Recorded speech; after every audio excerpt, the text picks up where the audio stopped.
Okay, we're back to limits 9a. We're now going to deal with the absolute value of blah over itself, or blah over the absolute value of itself. These limits are going to yield 0 over 0, which will mean you need more algebra. Now, these are interesting, and they take us right back to Algebra 1. But for many of you, it takes you back to Algebra 2. Others of you will protest and say you've not seen it at all. Well, your college professors will, and AP people love this style and will demand you need to know it. First off, back to the Algebra 1 definition. Now, you will notice that I have purposefully left out 0 here and x equals 0 because we're never going to allow that to happen when we are doing our limits. We know it's true, so I'm just letting you see that now. What happens if you plug in -2? You have to take its opposite, and this indicates the opposite of -2 would be 2. When you have a positive number 2, you just keep it. We all know that about absolute value. So what happens when we see blah? Well, if my blah represents a negative quantity, I negate it. And if my blah represents a positive quantity, I keep it. And now we're going to see absolute x over x. Well, what happens if this were, for example, an absolute value of -2 over -2? It's 2 over -2. It's -1. Notice what I did in this case was I negated what was in the absolute value and kept the bottom, and the result is -1.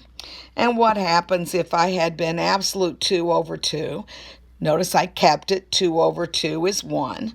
And notice here I just keep the x, and x over x is 1. Yes, this pattern always happens when you have a situation like this. Now, what happens when I put the absolute value number symbol? I'm tripping over my cord. What happens when you put the absolute value in the denominator? Not a daggone thing. Notice the absolute values in the denominator. I still negate. I still get -1. I negate. I still get -1. The positive number, 2 over 2. I keep it, I still get 1. It's in the denominator, I keep it, I still get 1. So what happens when we see absolute value of blah over blah? The same reasoning. As long as blah is negative, I'm just going to have opposite of blah over blah. As long as positive, I get blah over blah. It doesn't matter where you put this. Notice I showed you with x's, it's the same. Now, this pattern holds true only as long as the coefficient of x is positive. The minute the coefficient of x is negative, we're going to find out we're going to end up negating. I love that word. So now, what happens if the coefficient is negative? So, when I plug in a negative number, let's say my number was a -2. So I end up with a problem like this. What's going to happen when I see a problem like this? Well, the -2 is going to stay. And when I'm coming in, and now I'm going to have to negate this. And so when I negate this, I'm going to end up with, because my x is less than -2, that I set this up wrong. I was supposed to have that little negative there.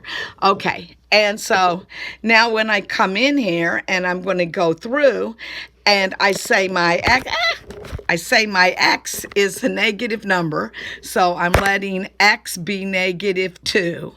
Then my negative x would be -2, which is this. And this would be -2, which is going to end up being, that's supposed to be a positive 2 there, and that would end up being 2, which is 1. Now, what happens if x was a positive number? So if x were equal to 2, then the negative x would be -2, and this would be -2, and -2 over 2 would be -1. It literally just reverses the thinking, and it drives us crazy. All right, so you can see that you just negate. Now, so you don't go nuts with this substitution, we have the pattern to learn so that you just keep your mind and don't go nuts. When all I see is a positive, and I'm assuming this is a positive x here right now, just positive x's, or the coefficient of x is positive, it's always negative first and positive second. Now, the minute the coefficient of x, or of your blah's x, is going to be a negative, then you're just going to negate this. If it used to be -1, it's now +1, and +1's now -1. Don't lose your sanity. Just know it makes sense when I'm doing absolute value that negative would appear before positive.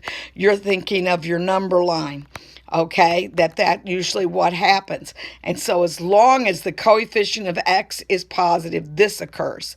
The minute the coefficient of x is negative, you just negate what you see. So now let's look at a couple of examples to help us out. Notice the coefficient of x is positive. So I say what happens? I'm going to negate, because this side's negative, this side's positive to the left. So I negate, I keep -1 and 1, therefore it's a jump, and it's D and E. Oh no, what's wrong about this one? There's a negative coefficient. So on the left side, I keep, and on the right side, I negate, because it is just backwards of what we normally do. And so I end up with 1 and -1. I'm still D and E. Let's do another one where we have a negative coefficient. What do? On the left side, I keep. It's in the denominator. On the right side, I negate.